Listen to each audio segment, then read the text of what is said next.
Homocele Voice, la voix de l'ECC.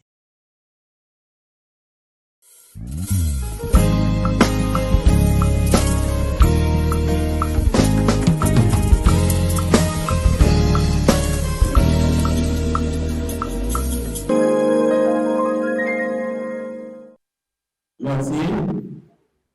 Voilà, donc nous entrons de plein pied dans le déroulement des travaux. Et comme vous l'avez constaté dans vos chemises, il y a l'agenda à titre indicatif qui donne les principaux éléments d'articulation du déroulement de l'atelier.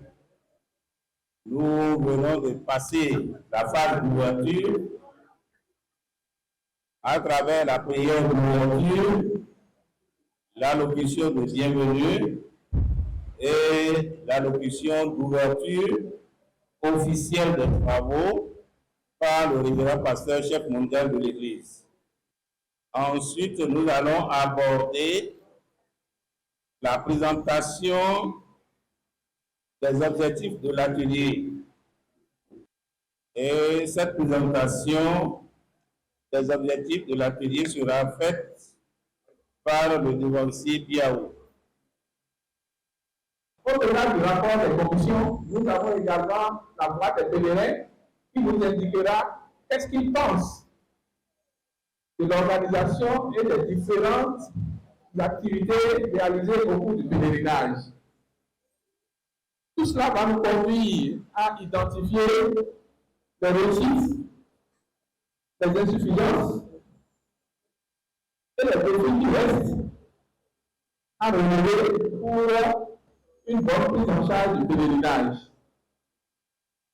Après cela, nous allons regarder l'année 2025 et peut-être l'année au-delà de 2025.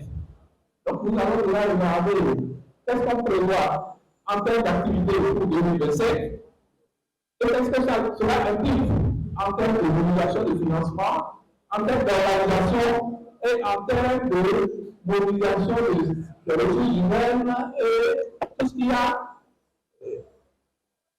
pour assurer une bonne réussite de l'organisation du pèlerinage. En effet, tout ça ne saurait se faire sans une mobilisation des ressources. Et donc, nous avons prévu d'échanger largement sur la question de mobilisation des ressources. Donc, au terme de cet atelier, bien entendu, il y aura aussi un mot de presse pour rendre compte à tous les fidèles, à l'ensemble de la nation, de ce qui découle du pèlerinage 2024. Donc, nous aurons un bilan complet de l'organisation du pèlerinage. Nous aurons une vue sur 2025 en termes de plan d'action et nous allons beaucoup discuter sur la question des ressources. Donc, voici, Monsieur le Président, distingués invités, le menu de la rencontre d'aujourd'hui. Identifié comme réalisation. Comme je l'indiquais, le pèlerinage 2024 a permis d'accueillir plus de 1 million de pèlerins. On va voir les chiffres exacts lorsqu'on va examiner le résultat du comptage. Mais ce dont on peut s'assurer, c'est que nous avons accueilli plus de 1 million de pèlerins au cours de l'édition 2024. Dans le cadre de cet accueil, il y a eu des pèlerins étrangers où les questions de l'hébergement des pèlerins, les questions d'accueil au niveau des frontières ont été prises en charge par les commissions dans le cadre du pèlerinage. Il y a eu pas mal d'activités de soutien sur le plan logistique au niveau de l'électricité, au niveau de l'assainissement, au niveau de la communication, au niveau de la sécurisation et de la gestion des parkings, et bien entendu, tout ça autour du service religieux vers le pèlerinage.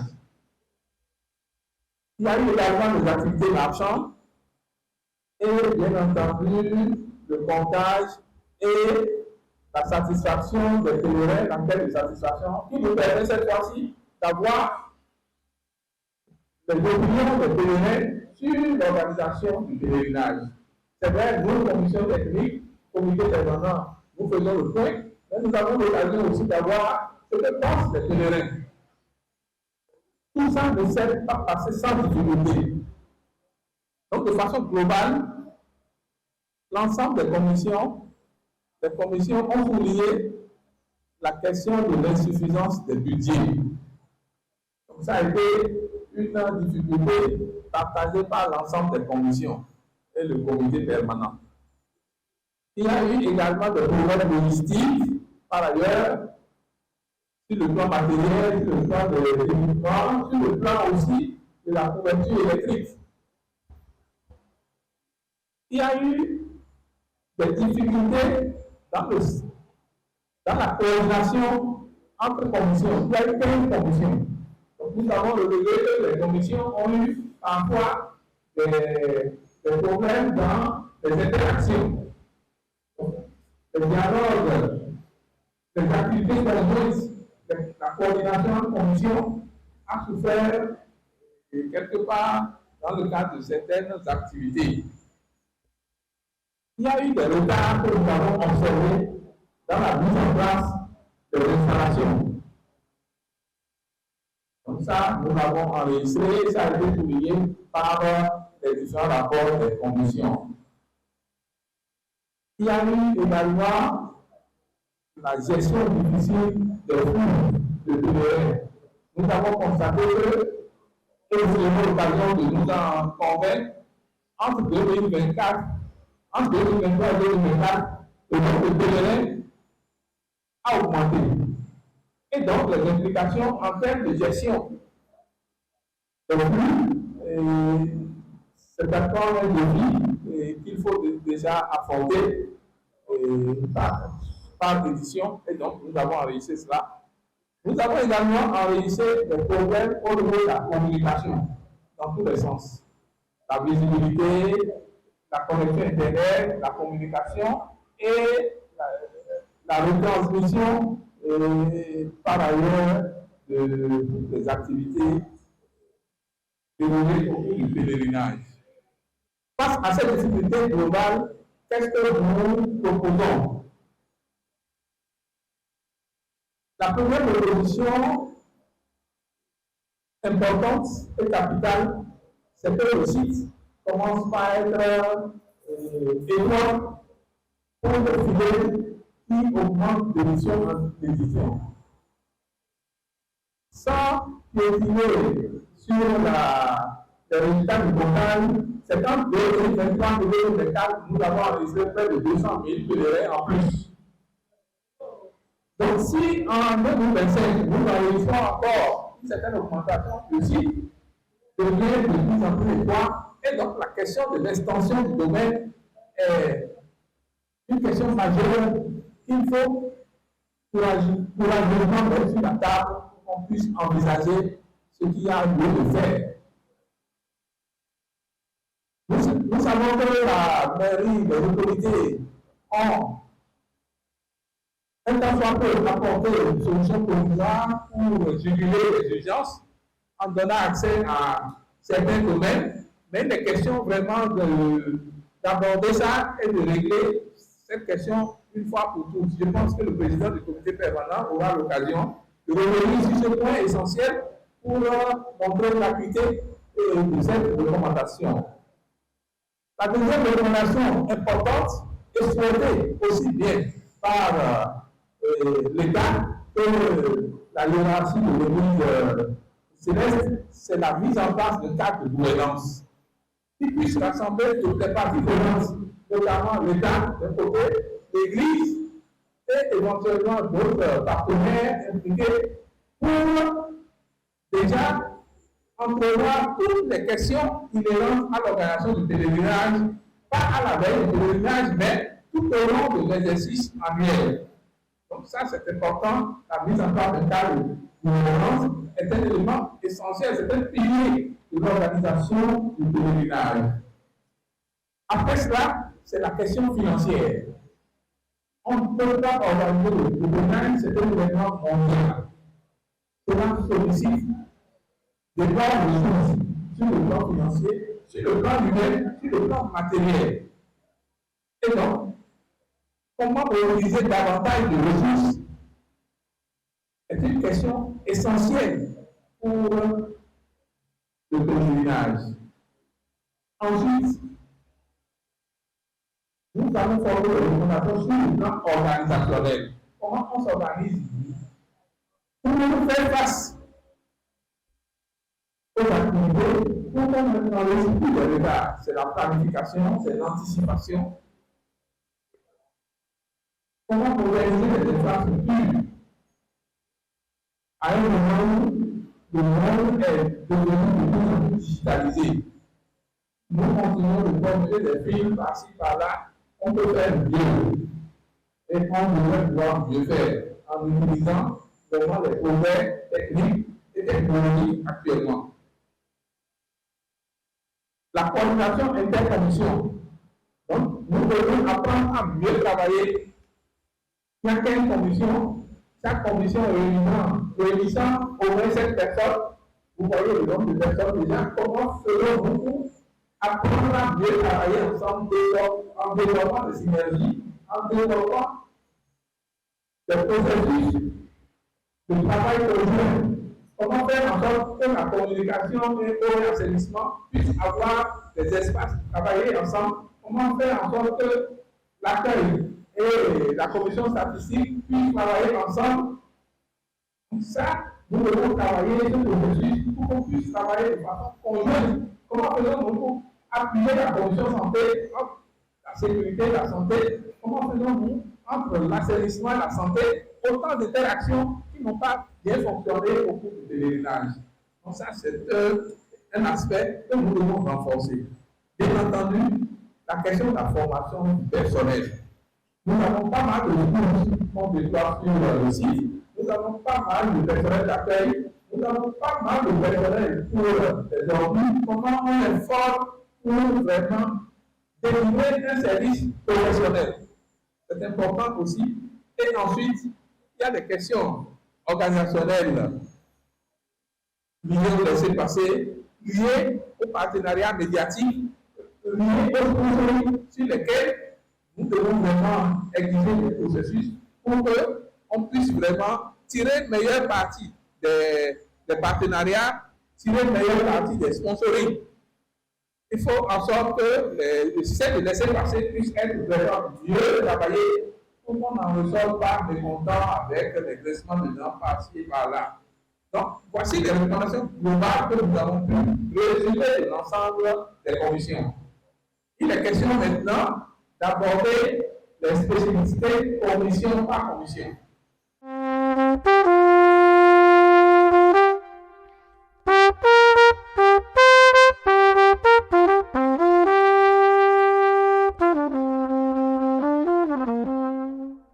Beaucoup de commissions ont envoyé leur rapport et vous avez fait la synthèse. Et vous avez commencé par certaines commissions.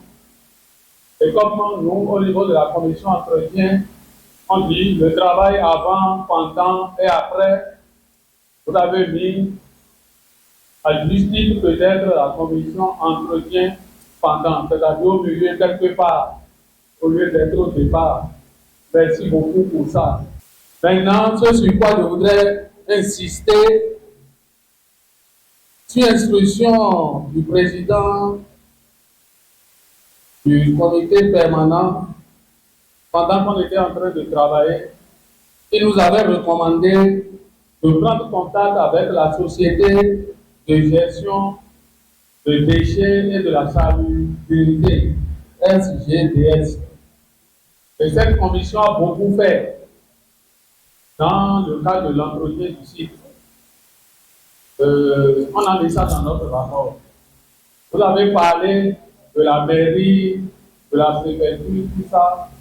J'aurais bien voulu humblement que vous insistez sur la SGDS dans votre rapport. Je vous remercie. Je voudrais à mon tour remercier les membres de la commission pour ce travail de synthèse qui a été fait. Je vais intervenir ici par rapport à la commission accueil. Pour souligner qu'il y a un point qui n'a pas été ressorti et qui est quand même à l'actif de notre Église aujourd'hui. Parce qu'au niveau de la commission accueil, nous avons désigné des points focaux au niveau des frontières. Nous avons un point focal dans la partie septentrionale. Et qu'est-ce qui s'est passé? Malgré la fermeture des frontières d'une manière exceptionnelle, les chrétiens célestes ont été autorisés à traverser la frontière. Donc, pour moi, c'est un point important qu'il faut souligner dans le rapport. Je vous remercie. Mon intervention, c'est par rapport à la mobilisation des ressources.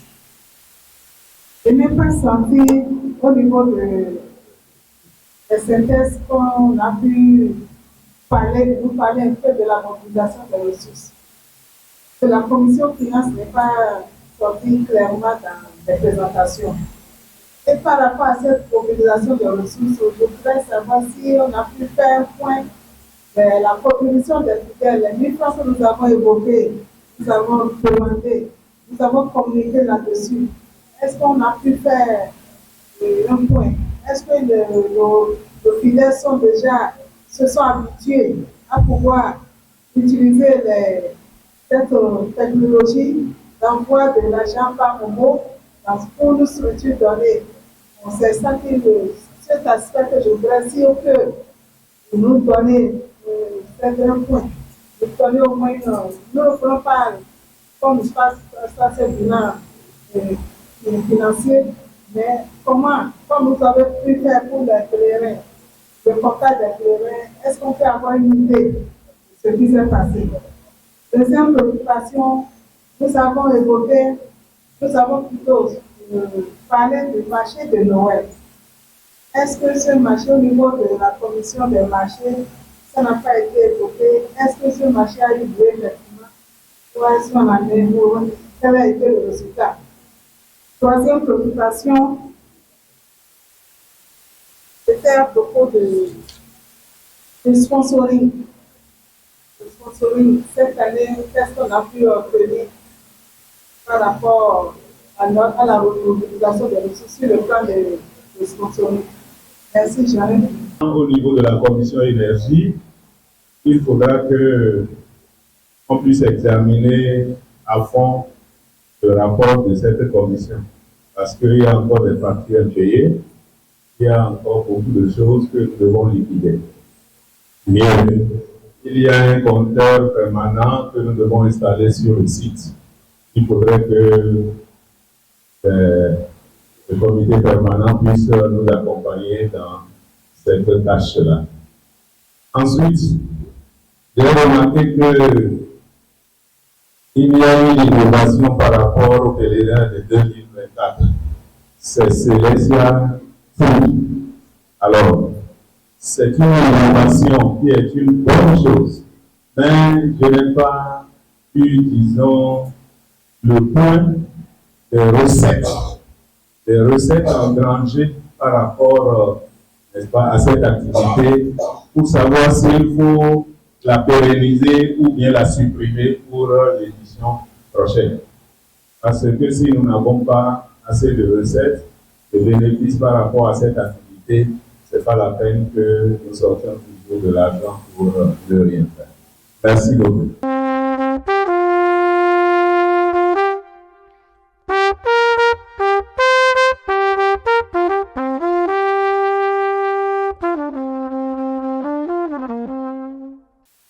Avec les autres occupations non accordées, on se rend compte qu'il nous faut un minimum de 70 hectares si nous voulons vraiment disposer de l'espace.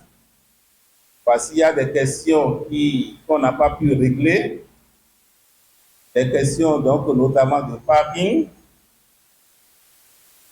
Les bus, nous avons eu des interventions des autorités par rapport donc à l'emplacement qu'il fallait trouver sur le site pour les gros bus qui viennent donc du Nigeria, du Togo, de la Côte d'Ivoire, etc.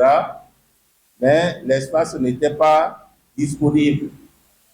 Et dans les projections de 2025, il va falloir qu'on envisage ces aspects pour qu'on puisse disposer de parking réels, sérieux pour ces gros véhicules. Nous avons tenté d'améliorer le système de laisser-passer. Ça a donné les résultats que nous avons connus, mais il reste encore beaucoup d'améliorations puisque c'est des espaces attribués à des véhicules. Les gens ont communiqué les numéros, mais au moment de venir retirer les laissez-passer, puisque nous-mêmes, nous n'avons pas fourni les informations à temps, il était difficile de retrouver donc les propriétaires des véhicules et il y a des laissez-passer qui sont restés entre Cotonou et Port-Novo, notamment la paroisse mère ici et la paroisse Saint-Paul Centre. Donc, il faudrait que les années à venir, qu'on puisse mieux s'organiser, mieux nous organiser par rapport donc à la gestion des laissez-passer. Et il faut que, avec l'appui de la mairie, qu'on puisse conjuguer les efforts pour que, au niveau des zones de stationnement permanent, c'est-à-dire ces parkings, on voit les types d'aménagements qu'il faudrait faire et que puisque désormais, aussi bien du côté de l'église que du côté de la mairie, il faut payer quelque chose pour pouvoir avoir une voie d'accès, eh bien, il faudrait qu'on conjugue les efforts, qu'on harmonise nos points de vue là-dessus pour que les gens puissent se sentir à l'aise au niveau donc de différents parkings qui vont être installés. Les questions d'assainissement et de l'eau. Nous avons, à toutes les réunions, avec les ministères sectoriels, exprimé le besoin. Nous avons tenté de contacter des privés pour avoir des toilettes mobiles, tout ça. Mais ces toilettes étaient peut-être disponibles quelque part et c'est la veille du pèlerinage que près de 105 toilettes mobiles ont été déployées sur le site. 105 toilettes mobiles, 48 heures avant le pèlerinage. Or, il faudrait au niveau de la commission eau et assainissement repérer les lieux d'emplacement, organiser l'installation donc de ces toilettes mobiles, tout et tout. Mais c'est arrivé 48 heures, même 24 heures, la veille, l'avant-veille. Ça ne nous a pas permis d'utiliser la centaine donc, de toilettes mobiles que les structures partenaires ont bien voulu mettre à disposition pour nous accompagner. Donc, c'est des questions qu'il faudrait donc qu'on, disons, des préoccupations qu'il faudrait qu'on note et connaissant désormais ces structures qui nous ont accompagnés, entreprendre donc le dialogue très tôt avec ces structures pour que ces toilettes mobiles soient disponibles à temps. Et je crois que ça fera partie d'une des tâches donc, du cadre de gouvernance dont nous avons parlé tantôt. Il y a eu des questions de mobilisation. Quand je vais seulement attirer notre attention sur deux aspects, on a, disons, défini une contribution forfaitaire donc des fidèles de 1000 francs qu'on devrait donc transférer par mobile money. Mais l'organisation qu'il fallait mettre en place autour donc de la mobilisation de cette contribution, cette organisation n'a pas suivi. Ce qui fait que l'axe a été défini, les gens sont suffisamment ou pas suffisamment informés, mais l'organisation qu'il fallait mettre en place, nous avons été défaillants à ce niveau et il faudrait que nous notons cette insuffisance et que le président atelier fasse donc des recommandations pour que nous puissions mieux nous organiser pour une meilleure mobilisation donc, des ressources. Le volet sponsoring marché de Noël, évidemment, quand on l'a défini au niveau du comité d'organisation, j'avais commencé par rêver à des dizaines de millions que nous allons mobiliser, mais je ne sais pas comment la présidente de la commission communication a eu à faire avec toute l'équipe, bien sûr, et nous n'avons pas pu atteindre les objectifs au niveau du marché de Noël et l'organisation du sponsoring. Je crois que les acteurs au niveau de la décentralisation, notamment la mairie de Sénéfouli, au niveau de la zone franche industrielle, et la mairie de Porto-Novo pourront nous accompagner pour que toutes les unités industrielles installées dans l'aire géographique, pourquoi pas jusqu'à Cotonou, on puisse donc les associer dans on puisse les mouler dans ce dispositif pour que le marché de Noël dont nous avons rêvé puisse devenir cette fois-ci une réalité. Nous n'avons mobilisé que pas plus 3, pas et demi fois, que 7 millions au niveau donc du sponsoring, alors qu'on rêvait peut-être à 10 fois plus. Donc il y a un travail à faire à ce niveau et il faudrait vraiment qu'on ait quelques recommandations et qu'on travaille à cela. Pour ce qui concerne l'électrification, je crois qu'il y a une étude de faisabilité globale qui a été faite pour couvrir l'ensemble du site, aussi bien pour l'électricité que pour l'eau. Mais je crois que le temps ne nous a pas permis d'intégrer les données pour en faire une communication à introduire en Conseil des ministres, partie du droit, pour que les structures concernées soient autorisées à procéder à la mise en œuvre donc, de cette étude-là. Donc, on a encore le temps pour 2025. Ce qui est important, c'est que le travail a été fait. Les données techniques sont disponibles. Il suffit seulement d'intégrer ces données et les mettre dans une communication qu'on pourrait introduire en conseil. Certainement que c'est le ministre du Tourisme qui est chef de file pour piloter donc ce dossier. Et au niveau donc, du cadre de gouvernance, on va travailler à cela pour que cette communication soit introduite très rapidement et que désormais on pourra conjuguer au passé les questions de l'électrification et l'alimentation en eau au niveau du site.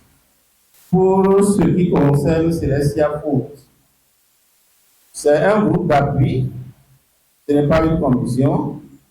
Nous n'avons pas accès aux données financières, mais nous avons les éléments d'appréciation technique en ce qui concerne les objectifs, comment le groupe va fonctionner et en quoi le groupe a contribué à la résolution donc, de la problématique et comment on peut continuer de travailler donc, avec ce groupe pour que nous puissions donc améliorer les prestations à ce niveau. Donc, pour ce qui concerne les questions liées à la mobilisation de ressources, c'est-à-dire les ressources mobilisées, les grandes lignes au cours donc, de l'édition 2024, il y aura une présentation tout à l'heure pour nous donner quelques éléments d'appréciation pour qu'on ait une idée des ressources que nous avons pu mobiliser au cours donc, de l'édition 2024.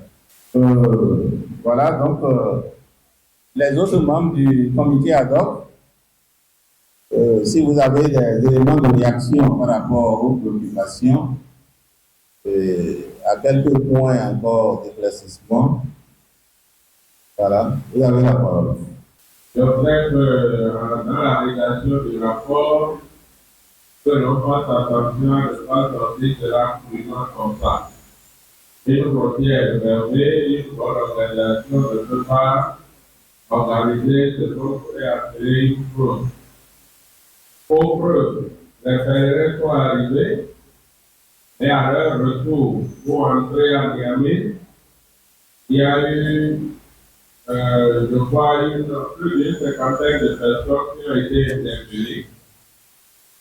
Et Dieu merci, l'ambassadeur du Bénin au Niger a joué une partition et de négociation en négociation, ils ont pu rejoindre leur maison. On leur reprochait essentiellement la traversée de la frontière sans pièce d'identité. On avait plus de 40 dans le lot qui ont voyagé, sont venus au Bénin sans une pièce d'identité. C'est peut-être une mission nouvelle de sensibilisation avant le pèlerinage et que, au niveau du service accueil de la commission accueil, l'on veille.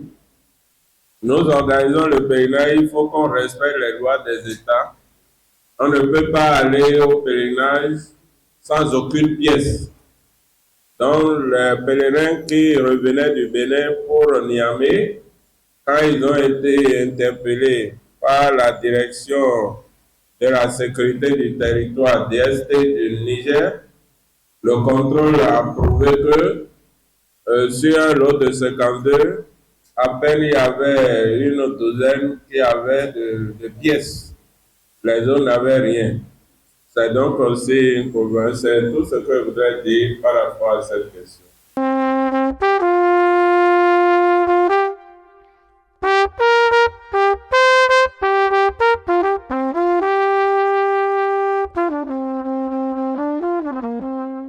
La question de la mobilisation a beaucoup souffert au cours de cette édition. Les ambitions étaient très grandes.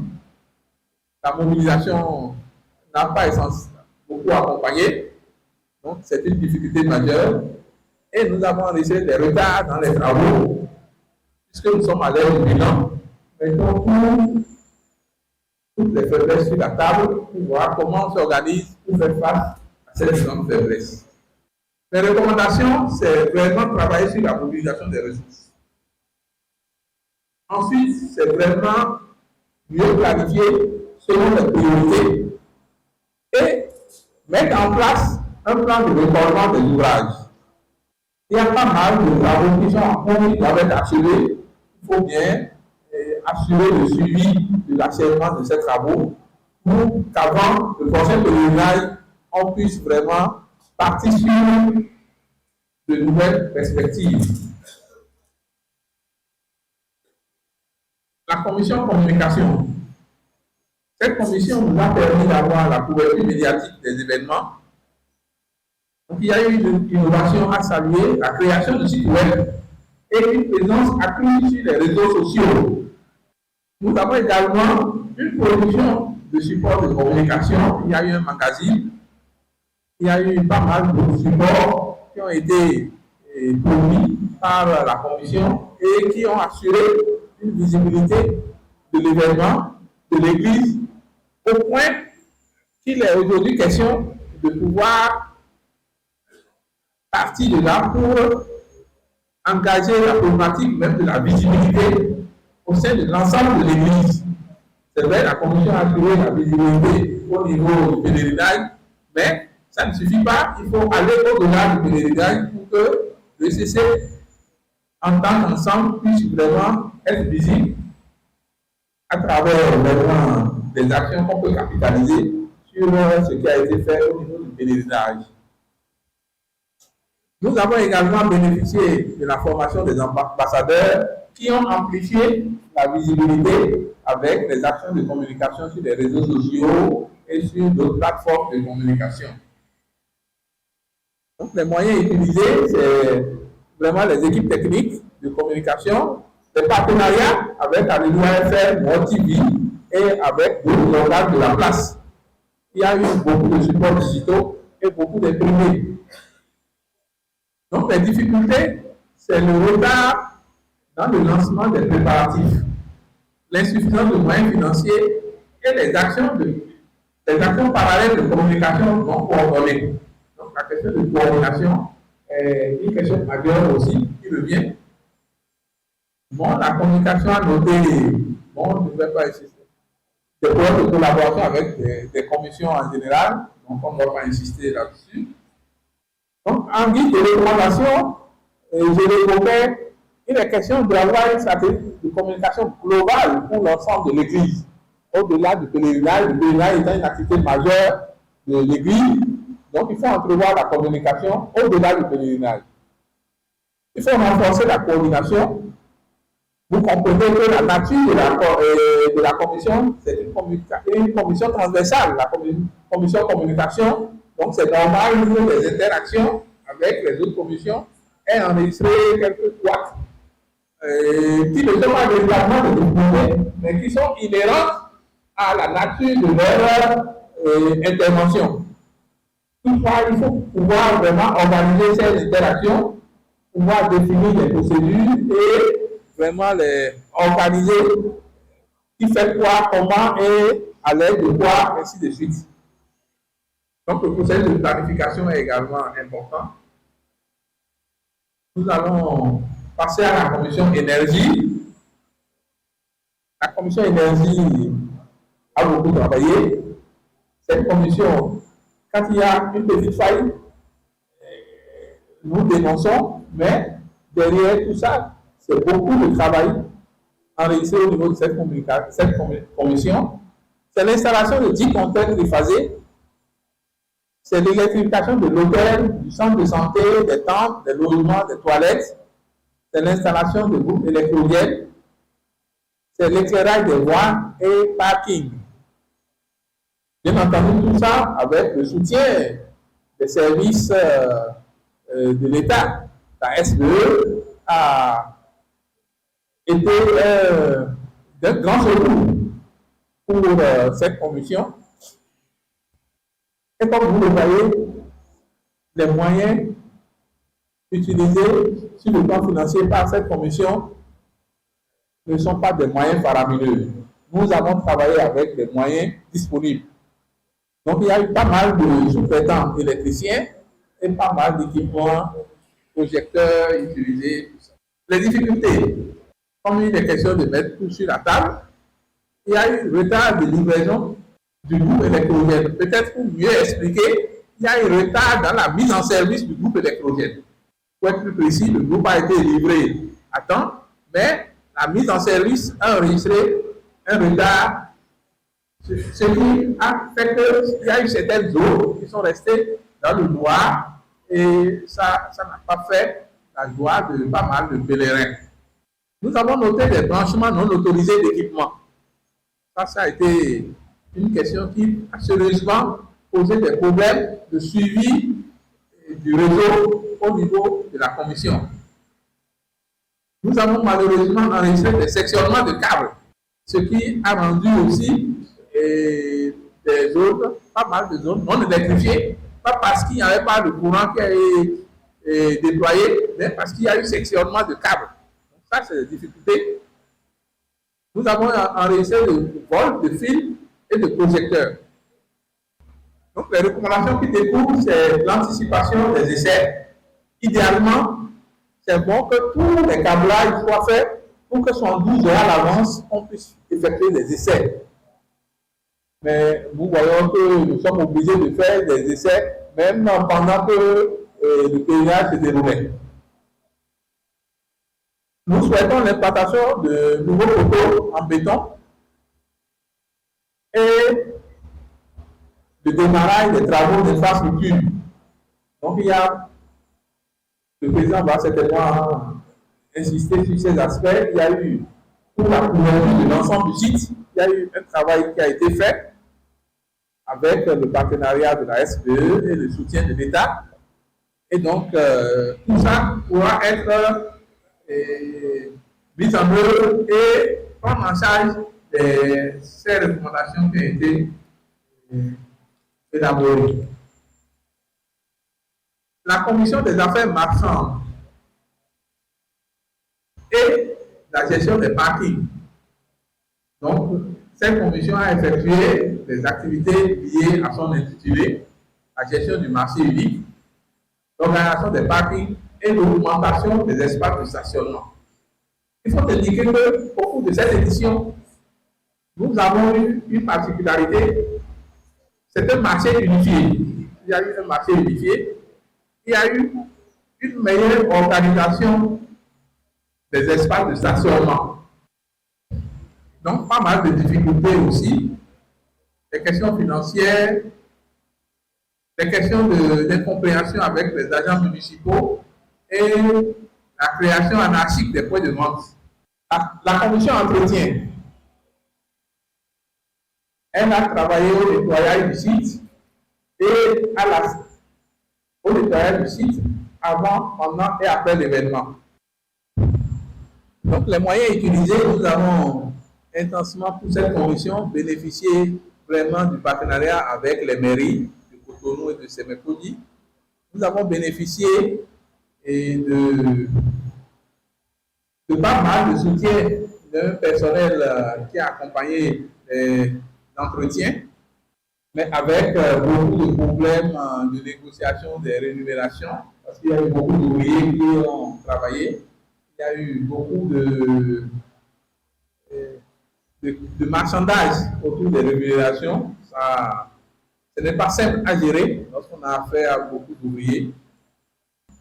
Donc, il y a une meilleure planification, une révision de la rémunération en liaison avec la disponibilité des ressources, bien entendu. La commission santé. Ici, nous avons enregistré environ 500 consultations médicales, 13 accouchements, 3 évacuations sanitaires, beaucoup d'occasions de sensibilisation des pèlerins et une surveillance sanitaire du site. 88 agents de santé ont été utilisés, 63 venant de l'église, environ une trentaine venant des structures de l'État, de la commune de Sémékodi, du CHD de Gourmet Plateau et des services du SAMU. En termes d'infrastructures, c'est 5 camps privatisés, 30 lits d'hôpital et des équipements. Donc la commission a reçu 1 500 000 sur plus de 7 millions sollicités. Donc il y a eu du matériel médical utilisé, nous sommes à l'heure du bilan, souffrez qu'on puisse faire un bilan au détail. Donc les difficultés, c'est l'insuffisance de personnel. Donc vous voyez, c'est près de 500 consultations sur près de 4 jours, 4 à 5 jours de travail, c'est beaucoup de pression sur le plan des activités. Les locaux sont exigus, la maternité en particulier est très exiguë. On l'a vu, le financement est insuffisant, mais a été tardif dans sa mise en place. Il y a eu quelques incompréhensions entre le ministère et l'Église, mais ça, je pense que la commission l'a évoqué, mais je pense que ça rentre dans l'ordre normal de collaboration. On voit qu'il y a eu des incompréhensions qui ont fini par être tombées par la suite. Il y a eu la question de coordination des équipes et surtout l'ensemble de toilettes séparées hommes-femmes. Ça, c'est la difficulté que la commission a enregistrée. Pour les recommandations découlent de cela, nous allons aller de l'avant, pour ne pas revenir sur les mêmes recommandations que les recommandations globales. Mais de façon détaillée, s'il y a des questions après, on pourra revenir sur cela. Donc, la commission statistique, elle a dénombré 1 215 111 pèlerins au cours de l'édition 2024, soit une augmentation de 15% par rapport au pèlerinage 2023. Non, en termes clairs, il y a eu plus de pèlerins que l'année passée, près de 200 000 pèlerins. En plus, ils se sont manifestés sur le site. Je pense que c'est important de voir que c'est une satisfaction par rapport à l'attrait du site, mais en même temps, c'est un défi par rapport à leur accueil, par rapport à leur prise en charge en termes de gestion de flux. Et donc, c'est important de l'indiquer. L'enquête de satisfaction, nous avons interrogé 1267 pèlerins, dont plus d'une centaine de pèlerins étrangers. Donc, près de 80% ont indiqué avoir été satisfaits de l'ensemble des mouvements.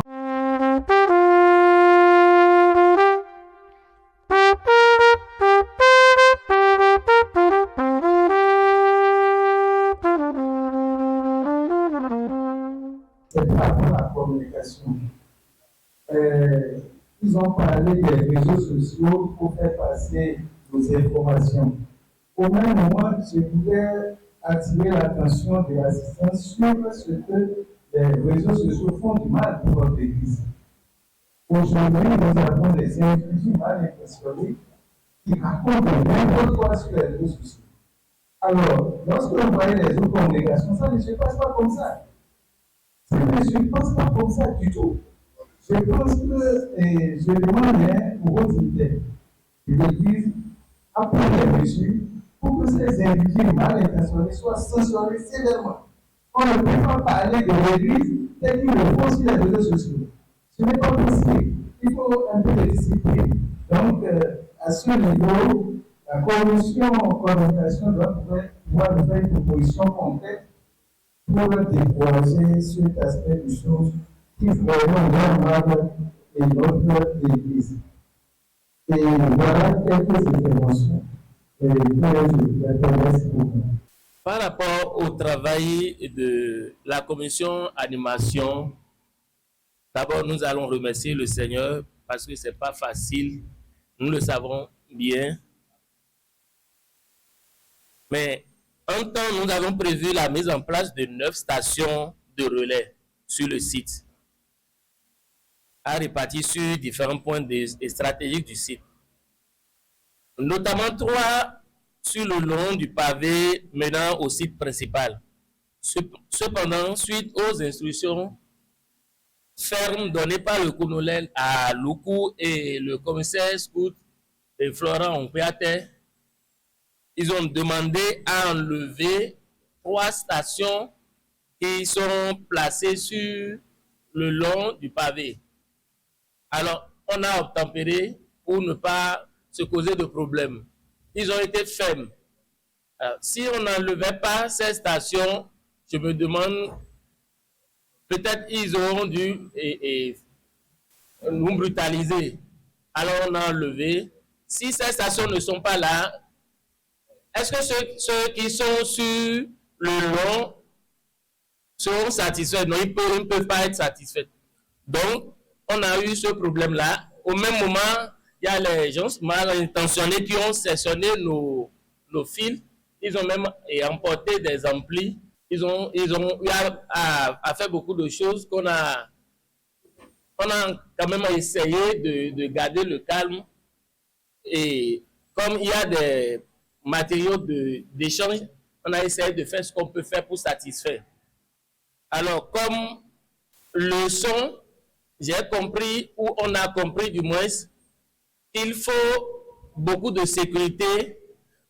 D'abord, il faut commencer à temps. Parce qu'il y a le retard qui a aussi joué sur nous.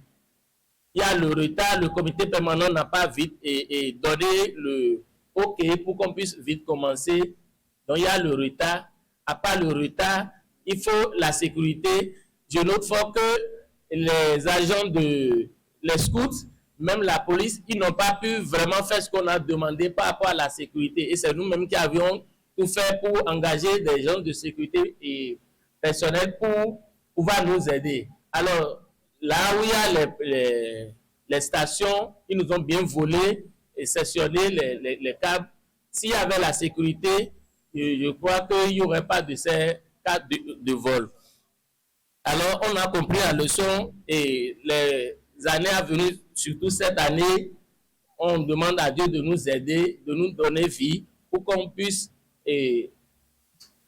apporter de nouveau. Les instruments qu'on a amenés sur le terrain, en tout cas, ce n'est pas les instruments, mais les instruments que j'ai constatés sur le terrain, je sais que c'est de bons instruments.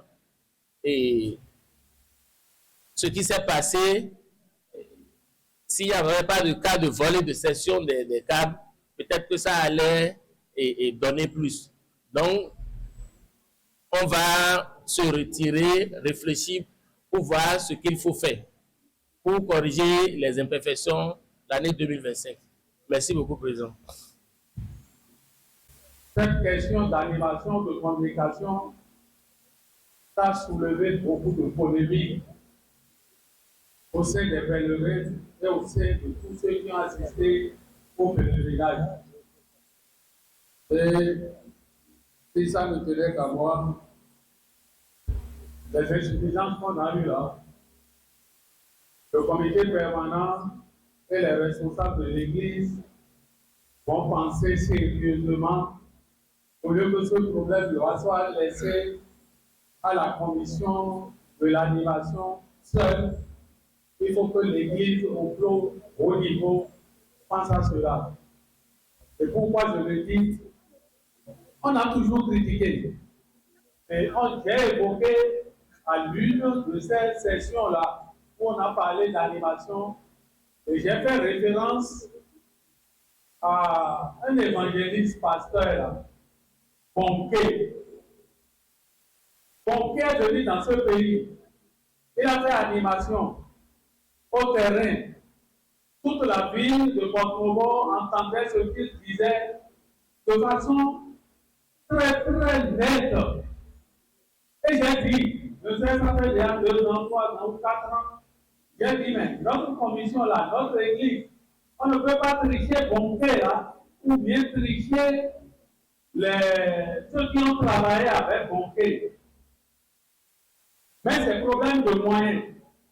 C'est problème de moyens. Donc, à l'état où nous sommes, je pense qu'il ne serait pas bon qu'on continue à épiloguer sur le sujet, mais qu'on réfléchisse à comment faire pour avoir une animation qui n'utilise plus les câbles qu'on va voler. Si je sais que je dois utiliser les câbles et que j'ai des gens qui sont contre aussi le travail que je veux faire, je vais mettre des gardiens pour surveiller mes câbles. Si je n'ai pas de gardiens pour surveiller mes câbles, je vais utiliser des moyens pour atteindre mon objectif. Donc, je vous en prie, l'animation là, l'animation, la communication à la plage, c'est même devant l'entretien que je fais à la plage. Pour ce qui concerne l'aspect eau, il y a déjà des actions qui ont été initiées. Nous avons déjà pris contact avec le ministère et nous avons essayé d'obtenir, comme vous l'avez dit, déjà des débits qui nous permettront d'avoir des installations définitives. Et ce faisant, on pourra conjuguer dans le plus facile le problème d'eau sur le site. En temps, le problème qui se posait, c'est par rapport à la disponibilité de la ressource au niveau de la commune de Sémin. Actuellement, il y a des travaux qui sont en cours. Et ces travaux, à terme, nous permettrons d'avoir de la disponibilité. L'eau va être transportée depuis le plateau d'Agara pour alimenter la commune du Sénépouli. Et à partir de cet instant, le site aussi pourra être alimenté. Nous avons demandé des débits de branchement que nous avons obtenus. Et ces débits aujourd'hui, au regard du montant, l'Église n'est pas en mesure peut-être de faire face à cela. Nous avons sollicité l'appui du gouvernement. Et les communications vont être introduites en Conseil des ministres pour que l'Église soit validée. Dès que c'est validé, on pourra avoir de l'eau sur le site. Parce que c'est la seule façon pour nous de régler le problème de l'eau à Sénépouli. Étant donné que nous sommes dans une zone hydrogéologiquement difficile, il ne nous est pas possible d'avoir un forage qui puisse nous aider à alimenter le site. Autrement, si nous voulons aller dans ce sens, il faut faire un forage assez profond, de l'ordre de 450 mètres de profondeur, ce qui va nous coûter toute une fortune. On ne pourra pas y faire face. On va avoisiner la centaine de millions pour un seul forage. Puisque l'État, c'est de son rôle aussi de nous donner de l'eau. Quand nous nous regroupons, nous faisons partie donc de la population, et puis pour la visibilité et pour tout ce que nous connaissons, de ce que le pèlerinage représente pour le Cap béninois, il est prêt à nous accompagner dans ce sens-là.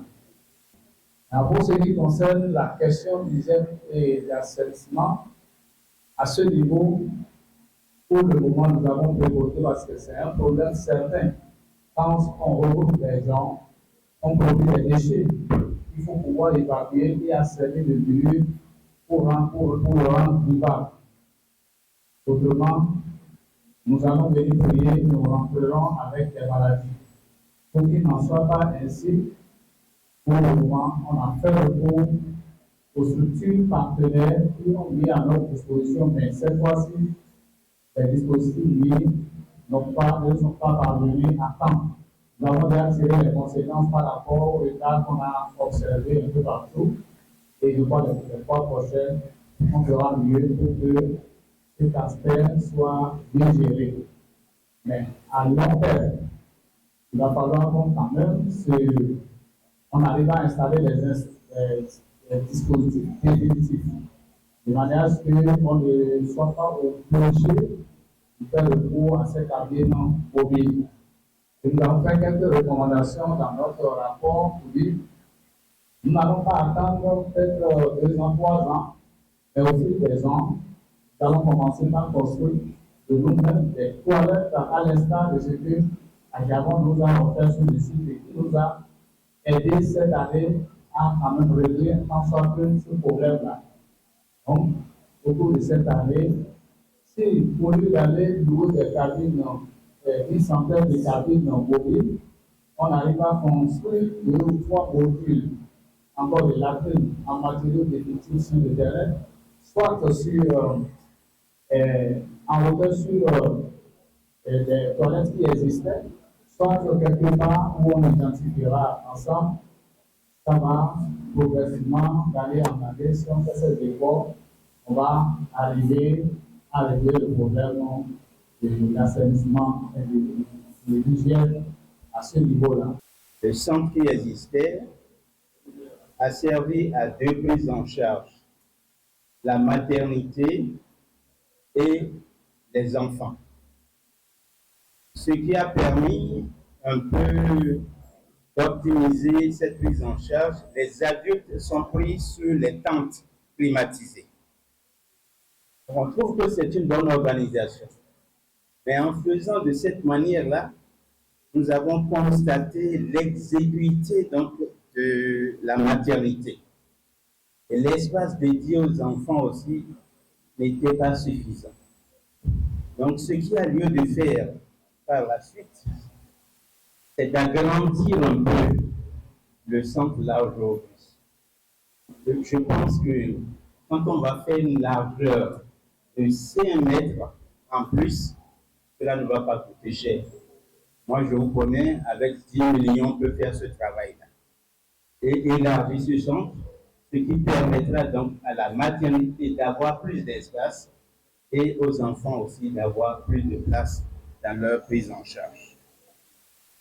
Deuxièmement, je pense qu'il faut doter donc, notre structure de médicaments parce que la prise en charge commence depuis le 18. Donc il faut un stock. On ne doit pas miser seulement sur le stock du ministère, mais il faut que nous ayons un stock pour prendre les patients en charge depuis le 18 jusqu'au 25. Et enfin, je remercie la DDS et la zone sanitaire qui nous offrent chaque fois le matériel, le mobilier, tout cela. Et chaque fois, c'est des discussions. J'avoue que cette année, ça a été plus facile pour nous.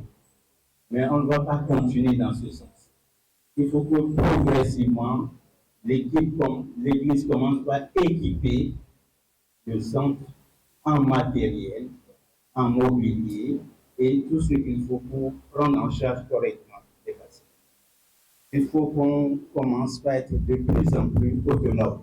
Je vous remercie. Monsieur le Président, je crois qu'au niveau de la Commission énergie, nous avons appris beaucoup de choses, beaucoup de leçons par rapport à l'édition 2024. Alors, la première chose, la première leçon, c'est que quelles que soient les dispositions que cette commission aura prises, il faut désormais compter avec les coupures éventuelles de la SPE. Oui, on ne l'avait pas totalement prévu, même avec notre groupe relais, on se disait, bon, comme on a travaillé dans une parfaite symbiose, les gens de la SPE ne pouvaient pas nous lâcher au début, n'est-ce pas, de ce pèlerinage. Mais nous l'avions constaté. Heureusement, nous avons fait ce que nous pouvons faire pour qu'ils nous rétablissent la ligne. Et comme nous avons des frères là-bas, ils ont beaucoup contribué pour que la remise, n'est-ce pas, de l'énergie soit faite. Ensuite, une autre leçon, c'est que quelles que soient les dispositions qu'on aura prises, nous n'avons pas compté avec les saboteurs. Nous n'avons pas assez de câbles, mais les gens nous ont encore volé du câble cette année-ci. Je crois qu'à l'avenir, on prendra les dispositions qui s'imposent.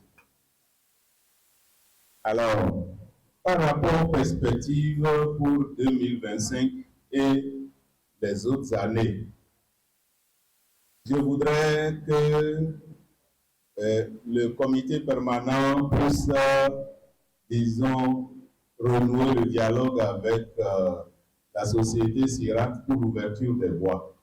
Parce que cela bloque les gens de la SPE pour nous faire l'éclairage public.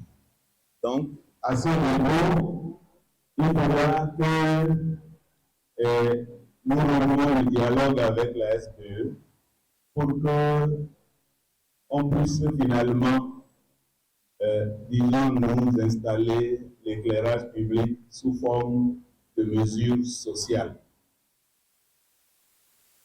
Ensuite, je souhaiterais qu'on puisse renouveler le matériel électrique qui est vétuste, parce que ce qui existe sur le site ne répond plus aux spécifications techniques, n'est-ce pas, pour, disons, des branchements. Donc, c'est des appareils qui sont devenus très vétustes parce que acquis depuis des lustres. Nous avons même des lampadaires qui ne tiennent plus. Oui, des lampadaires, des ampoules, etc., qui ne fonctionnent plus. Il faut que l'électricien se plie en quatre pour déployer ce qu'il peut faire sur le site. Alors qu'il faudra électrifier tout le site. Lorsqu'on électrifie tout le site, cela éloigne, disons, non seulement l'obscurité, mais ça décourage les personnes de mauvaises intentions pour venir perturber la quiétude des pèlerins. Ensuite, je voudrais qu'on commence très tôt l'érection des poteaux en béton, parce que cette expérience-là a prouvé son efficacité. Donc, si on peut commencer dès maintenant, pour qu'on puisse, disons, étendre, ces poteaux en béton sur tout le site, cela aura l'avantage de pouvoir atteindre les zones qui sont restées jusqu'ici non électrifiées. De la même façon, au cours de nos séances préparatives par rapport à 2024, je le martelais, je le disais, je le répétais, mais j'ai comme l'impression que c'était comme une question mineure. Alors, le côté du centre de santé, la SBE ne nous a pas branché cela. Alors, ça pose un problème de branchement aérien par rapport au centre de santé. Même à la dernière minute, on les a sollicités. Ils ont estimé, le technicien qui était venu dire, il faudrait que je demande encore un avis de mes patrons. Alors, ça pose un problème pour nous, parce que nous avons beaucoup de personnes sur le site. Un branchement aérien ne sécurise pas les pèlerins. Donc, à l'avenir, il faudra vraiment qu'on nous aide à faire ce branchement du côté du centre de santé. Et je crois que l'essentiel est dit et le reste se dira après en coulisses. Merci beaucoup. Au niveau de la communication, nous n'avons pas grand-chose à dire. Ce que nous pouvons dire, c'est une recommandation. Nous voulons que le budget pour le pèlerinage soit élaboré dès le début de l'année. Que nous puissions vraiment savoir ce que nous avons, de quoi nous allons disposer pour exécuter ces différentes activités. C'est notre recommandation. On puisse lancer l'élaboration du budget de chaque commission pour que la commission, au niveau du comité permanent, le budget général pour le pèlerinage soit disponible afin que nous puissions nous préparer et voir comment exécuter le budget et comment mener nos différentes activités. Merci, Président. Le site n'est pas, disons, opérationnel. Donc, dans la pratique de chaque filière de filière. Le site n'aurait pas été créé officiellement. Et nous avons développé une version réduite pour le pèlerinage.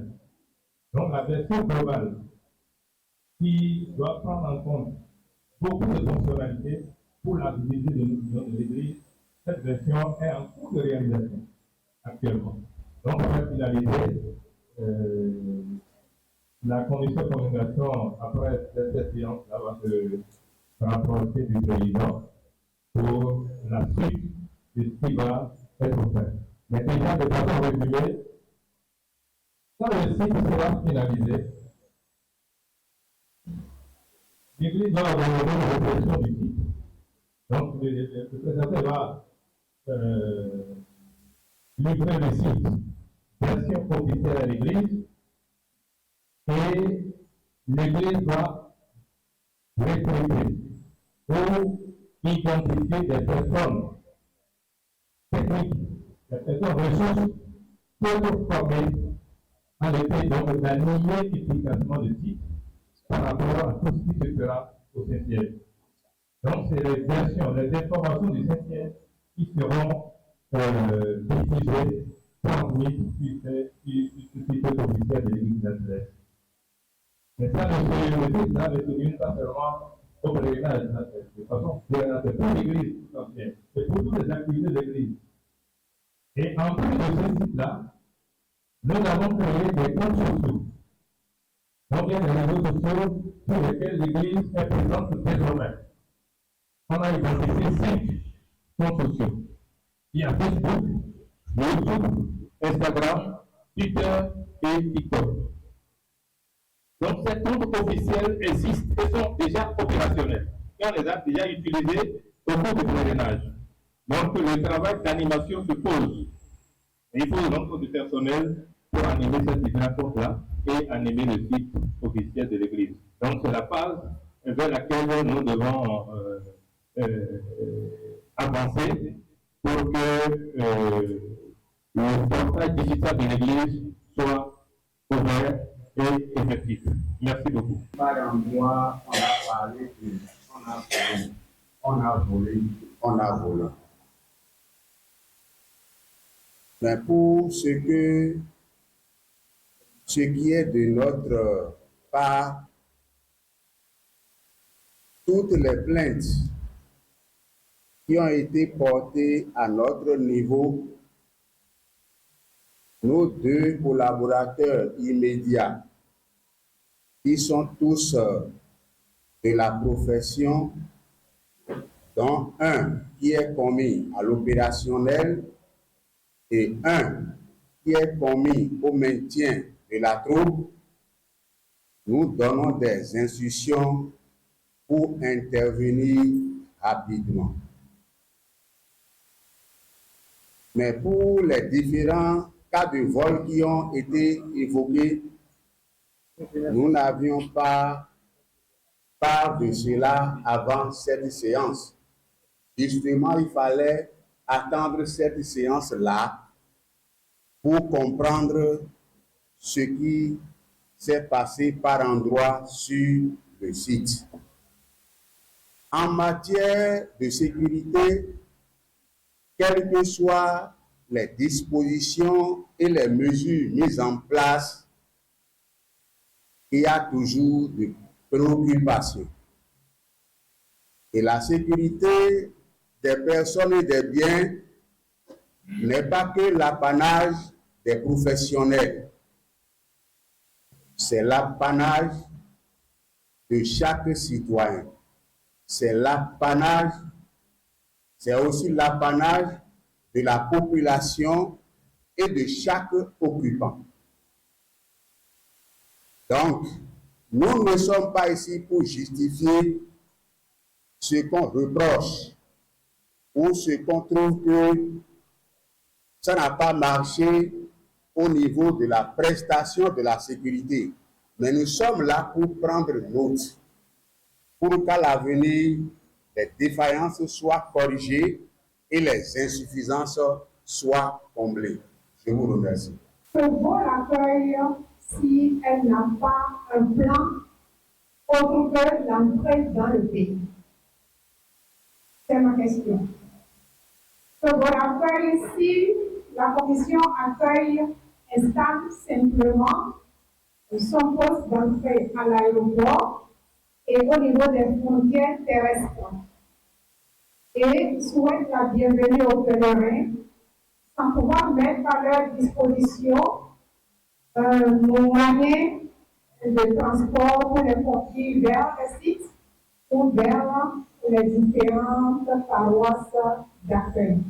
Bon accueil sur le site de Selmain même, s'il n'y a pas l'acceptation de balisage à l'intérieur de l'espace hôtel. Je dis acceptation puisque nous avions travaillé par rapport à la stratégie à ce qu'il y ait cette théorie de changement. C'est une obligation de changer les habitudes pour un meilleur résultat. Donc, cela bouleverse les habitudes que nous avions développées depuis plusieurs années. Donc, pour réussir à changer un tout petit peu, ça voudrait dire que l'espace hôtel pourrait subir l'aménagement, qu'on puisse y voir tous les pays représentés pour que tous les fidèles se sentent concernés. Mais qu'est-ce que la commission accueil vit sur le terrain? C'est que l'accueil se fait à l'entrée du pays et sur le site, chacun va vers ses paroisses sans qu'on ait nécessairement la possibilité de dire à un fidèle perdu où se trouve sa paroisse sur le site de ses mains. Donc, le défi à ce niveau, c'est qu'il y ait au moins un plan de présentation des différentes paroisses qui s'installent, puisque les paroisses ont des lieux définis. C'est un défi à quelque chose à réaliser des mois à l'avance. Est-ce que c'est possible? Ensuite, à l'intérieur de la zone hôtel, qu'on convienne qu'il faut que la balise installée, nous avions fait l'expérience cette année de baliser le temple, mais à un moment donné, ceux qui se sont retrouvés dans l'espace concernant la Guyane, la France, les États-Unis, etc., sans aide, sans provenir de ces pays, ont trouvé, je vous répète la phrase,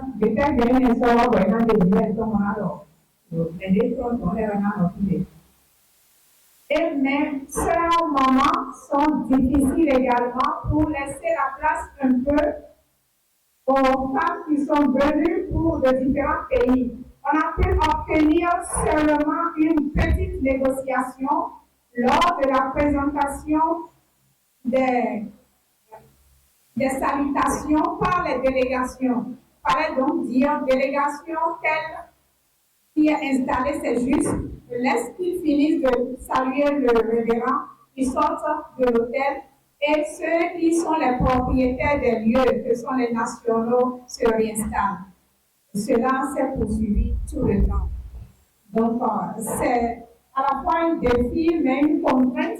Est-ce qu'on veut effectivement aller vers le changement positif et qu'il y ait l'ordre pour que la commission accueil et sécurité puisse travailler de pair et que ça ne soit pas une guerre sur le terrain de déplacer les sommes. Je vous remercie de m'avoir pris la parole pour parler. Mes collègues de la commission ont trouvé qu'il faut le dire pour que l'on puisse savoir quoi faire plus tard avec. Merci.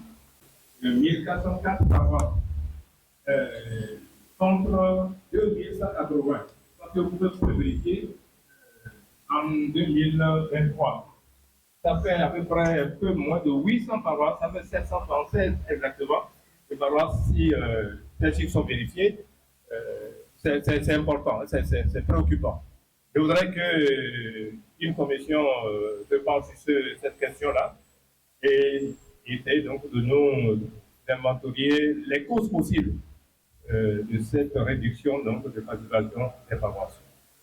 Deuxième point, suggestion, c'est par rapport au portail digital.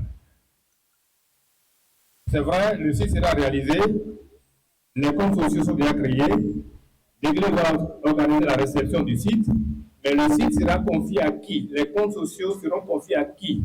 L'animation sera confiée à qui? Au niveau de la commission communication, on avait proposé la création d'une direction de communication qui doit superviser, prendre en charge tous les aspects, tous les canaux de communication pour la visibilité de l'Église. Je pense que voilà les deux points sur lesquels je voudrais intervenir. Je voudrais proposer, en dehors donc, de ma réaction tout à l'heure, en guise de réponse à mon frère. Merci.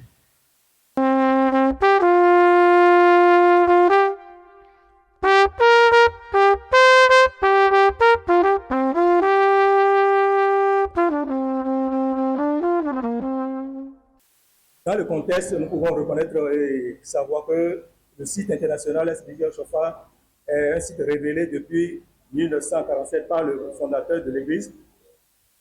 Ce site couvre une superficie estimée actuellement à 35 hectares, 51 arts et 66 centiares et se trouve dans la commune de Sémékoji, au Bénin. Chaque année, ce site draine plus d'1 million de pèlerins et se trouve être le plus grand rassemblement religieux en Afrique subsaharienne. Rappel des objectifs stratégiques 2025-2030 du plan stratégique. Notre vision, la vision définie dans ce plan stratégique de site international SBJ Oshofa, haut lieu de pèlerinage spirituel, d'adoration, de prière et de bénédiction, labellisé aux normes requises d'ici 2030. 4 axes stratégiques structurants, à savoir, premier axe, pèlerinage et vie spirituelle. Deuxième axe, aménagement et services sociaux. Troisième axe, environnement. Et quatrième axe, mobilisation des ressources. En cette année 2025, qui est un extrait de ce plan, donc, cette année 2025 est une année charnière et début de mise en œuvre du plan stratégique et besoin d'investissement majeur. Donc, nous allons revenir sur ces aspects-là tout à l'heure. Objectifs et résultats du plan de travail 2025. Objectif général. Mettre en œuvre la première phase du développement du site international SBJ Oshofa pour en faire un centre international de pèlerinage moderne, sécurisé et durable, conformément à la vision stratégique 2025-2030. Objectif spécifique. Initier les grands chantiers et d'infrastructures prévus dans le plan stratégique, à savoir hôpital, hébergement, voirie, etc.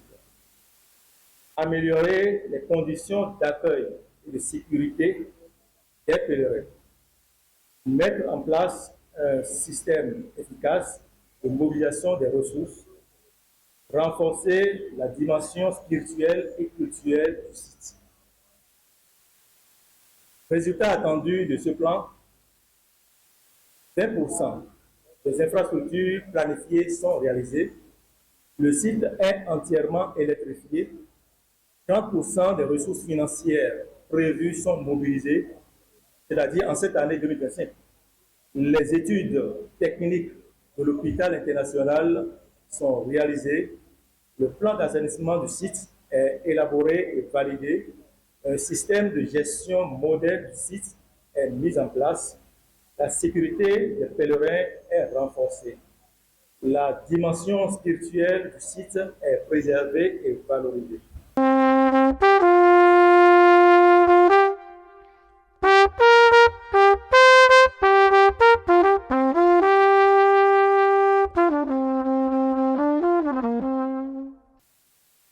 La plage qui s'élève à 42 151 384 francs CFA et retourne sur l'option 5 170 000 francs CFA et le laisser passer qui s'élève à 1 743 250 francs CFA. Nous avons les dons, donc de dons qui s'élève à 7 500 000 francs CFA et nous avons aussi contacté des prêts qui s'élèvent à 25 millions de francs CFA. Comparativement aux ressources mobilisées pour l'organisation du pèlerinage de l'édition 2023 qui était de 45 435 850 francs CFA. Il ressort une progression de tout ce qui est développé de mobilisation de ressources pour l'organisation de l'édition 2024. Or, les prêts et les dons, des montants qui s'élèvent à 26 976 134 francs CFA correspondant à un taux de progression de 59,37%. Ça, c'est les ressources. Nous passons maintenant aux dépenses. Les dépenses de l'organisation de l'édition 2024 sont de 97 599 120 francs CFA, non compris les dépenses de construction du cénotaphe, dont les travaux sont exécutés à 75% pour un montant de 59 400 000 francs CFA. Au total, le montant global des dépenses ordonnancées pour l'organisation du pèlerinage de l'édition 2024 est de 156 949 120 francs CFA. Comparativement aux dépenses de pèlerinage de l'édition 2023, les dépenses de l'édition 2024 ont connu une augmentation de 47 687 303 francs CFA pour un taux de croissance de 43,6%. Cette progression des dépenses est tirée par les travaux de construction du cénotaphe exécutés à 75%.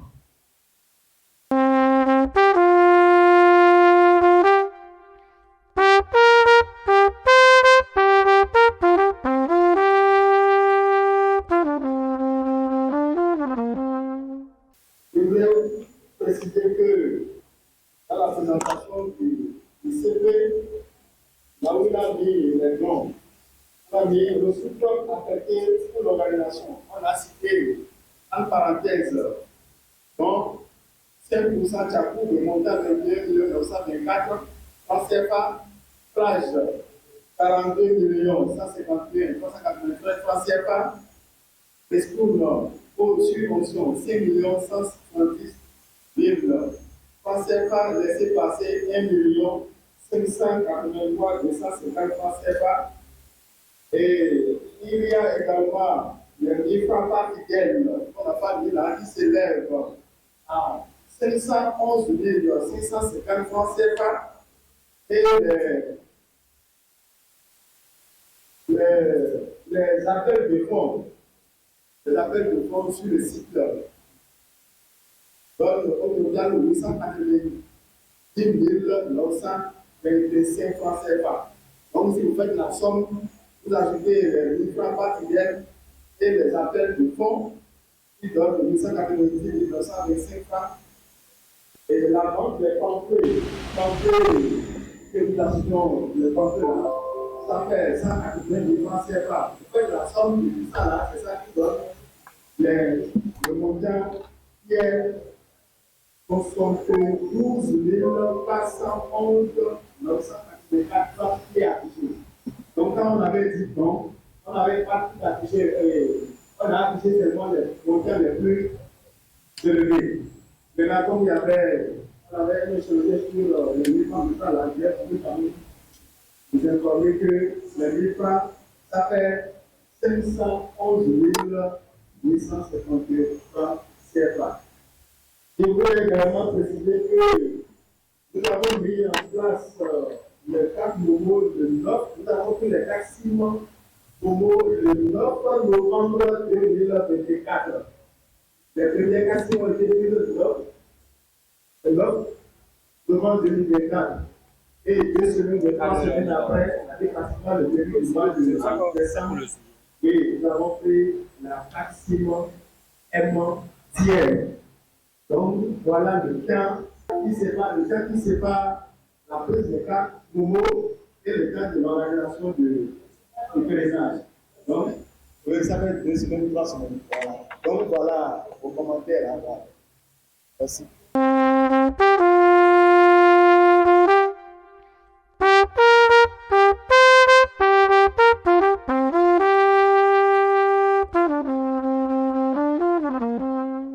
Nous savons que le pèlerinage en dehors de ce pèlerinage a démarré depuis l'année 1947 sur le site de Chofa, qui a une superficie de 37 hectares 51 A et 66 centillares, octroyés effectivement à l'église du Père Céleste par l'État béninois. Ce site connaît une croissance continue en nombre de pèlerins et en besoin en infrastructure moderne chaque année. Il y a aussi la nécessité d'améliorer les conditions d'accueil et de transformer le site en un pôle d'excellence spirituelle. C'est l'ambition que nous avons depuis quelques années. Également, en besoin de ressources pour la mise en œuvre de la stratégie de développement du site SBI au chauffage. Maintenant, les ressources de financement. Quelles sont les ressources de financement pour l'année 2025? Nous avons deux sortes de ressources. Nous avons les sources internes et les sources externes. Pour les sources internes, nous avons trois rubriques. D'abord, les souscriptions des paroisses, issues des fêtes de moisson et des actions de grâce. Pour ce niveau, il y a des difficultés que nous vivons chaque année. Nous avons le dit plusieurs fois lors de nos rencontres sur le site de Sénéplage. Nous n'avons pas les plannings des fêtes de moisson et des actions de grâce de toutes les paroisses ici au Bénin. Et en dehors du Bénin, c'est encore pire. Lorsque nous communiquons, nous faisons le point financier, on voit que les 80 voire 90% des recettes pèsent sur les paroisses au niveau du Bénin. Ensuite, nous avons les pourcentages sur les frais d'option que nous prélevons et la contribution individuelle des fidèles, comme vient de le dire le devancier Zoglou, les 1000 francs au moins par fidèle. L'année dernière, c'est à quelques semaines que nous avons fait les formalités pour que les fidèles, les paroisses soient informés. Donc l'information n'a pas vite atteint toutes les paroisses. La deuxième source, c'est les sources externes. Là, c'est les partenariats divers que nous avons créés au niveau en 2024 et que nous devons renforcer en 2025 pour ces partenariats, pour les sources externes. Ensuite, comment renforcer les ressources internes? Je l'ai dit tantôt, c'est essentiellement les fêtes de moisson. Les fêtes de moisson, nous avons les taux que les paroisses doivent payer, les grandes paroisses 100 000 francs, les paroisses moyennes 40 000 francs et les petites paroisses 25 000. Nous avons un document que nous avons élaboré depuis quelques années ce document est un peu dépassé parce qu'il y a des paroisses que nous avions mises dans la rubrique 25 000 qui aujourd'hui vont payer au moins 40 ou 100 000. Donc le projet de stratégie de la Commission des finances, c'est de revoir ce document-là, étudier ce document pour qu'il soit actualisé. Voilà, donc, les fêtes de moisson, nous devons sensibiliser et travailler en synergie avec les présidents de région, les présidents de sous-région et les chargés. Ensuite, nous avons les frais d'option et enfin la contribution individuelle des fidèles. Nous devons opérationnaliser le mécanisme de mobilisation des ressources avec la collaboration des paroisses. Ensuite, quels sont les mécanismes de coordination et de mobilisation des ressources? Nous avons trois niveaux. Au premier niveau, c'est le niveau central. Nous devons créer une cellule de mobilisation des ressources au sein de la Commission des finances. Donc, ce travail doit être au niveau de la Commission des finances pour l'année 2025. Ensuite, nous devons mettre en place un tableau de bord pour un bon suivi. Et enfin, nous devons organiser des réunions trimestrielles d'évaluation. Ça, c'est au niveau central. Au niveau des paroisses, désignation de points focaux de mobilisation, ça c'est important. Au niveau de chaque paroisse, là, le travail doit être fait au niveau des sous-régions qui sont en contact direct avec les paroisses. Et au niveau de la région, faire une sensibilisation également. Ensuite, nous devons former des équipes paroissiales. Au troisième niveau, c'est les outils de collecte. Quels sont les outils de collecte? Premièrement, nous devons créer des registres standardisés au niveau des différentes instances.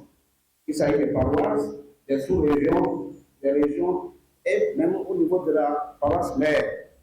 Ensuite, créer des applications mobiles. Là, on l'a fait en 2024, vers la fin de l'année, et créer également des plateformes de collecte des ressources. Ça, c'est les 3 niveaux de mécanismes de coordination et de mobilisation des ressources. Merci pour votre attention et vous remercie. Premier point d'amélioration, c'est l'extension du site. L'effectif de plus en plus grandissant à chaque pèlerinage nous suggère de travailler à un agrandissement du site. Donc je pense que les plus hautes autorités de l'Église et du gouvernement vont s'y pencher. Deuxième point d'amélioration, c'est essentiellement lié aux conditions même de gestion du flux. Donc, nous avons également parlé d'un certain nombre de conditions qui puissent nous permettre d'assurer une meilleure gestion du flux. Il y a eu un troisième point d'amélioration, c'est la couverture du site en énergie électrique et en eau. Vous comprenez que rassembler du monde autour d'un site de plus de 35 hectares demande de prendre des dispositions pour assurer une couverture complète en électricité. Il en est de même de la couverture en eau et en ouvrage d'assainissement, d'hygiène et d'assainissement. Corrélativement à ces questions, il y a les questions de sonorisation, les questions d'infrastructure, de sonorisation qu'il faut mettre en place. Et tout ça appelle la mobilisation de ressources. Au demeurant, l'Église a mis en place un document stratégique pour le développement du site, avec un certain nombre d'actions, 80 actions sur 5 ans. Et donc, dans le cadre de la mise en œuvre de ce document de stratégie, toutes ces questions vont être prises en charge. Oui, en 2025, ce qui, comme recommandation essentielle, c'est d'abord, comme je vous l'ai dit, régler la question de la sonorisation, régler la question des infrastructures et d'abord les études techniques. Il faut pouvoir faire les études techniques, les études de faisabilité. Et ensuite, la question de l'extension du temple pour essayer d'abriter plus de pèlerins et de pouvoir assurer la couverture en énergie électrique et en eau, sans oublier les questions d'hygiène et d'assainissement.